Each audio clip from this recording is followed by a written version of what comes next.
మరి ఇంత చేసి ఇంటికి వచ్చిన తర్వాత డైనింగ్ టేబుల్ కూడా వెల్కమ్ రాజీవ్, వెల్కమ్ రోషన్, ఇలాగే ఉంటుంది. ఏముండదు.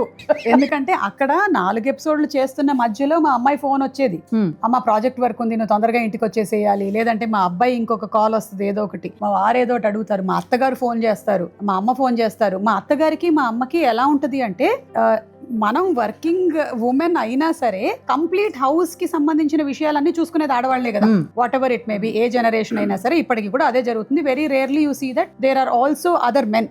కానీ ఎక్కువగా మనమే తీసుకోవడానికి కూడా ఇష్టపడతాం, ఇష్టంగా చేసేటువంటి పని. సో వాళ్ళు నాకు ఫోన్ చేసేవి ఎలా ఉంటాయి తెలుసా, పాల ప్యాకెట్లు 5 లీటర్లు వేసారు, రేపటి నుంచి 7 లీటర్లు వేయమని చెప్పి.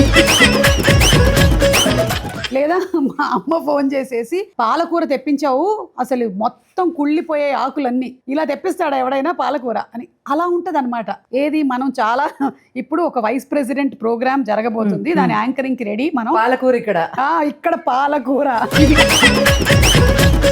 Most important. లేదంటే and for them I'm only their daughter in law, mother, wife, ఇంతే.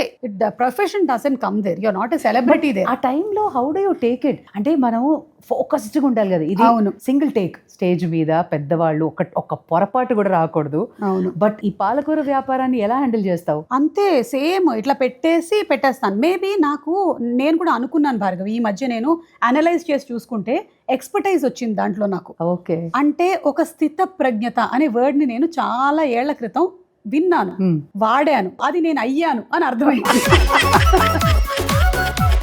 I am that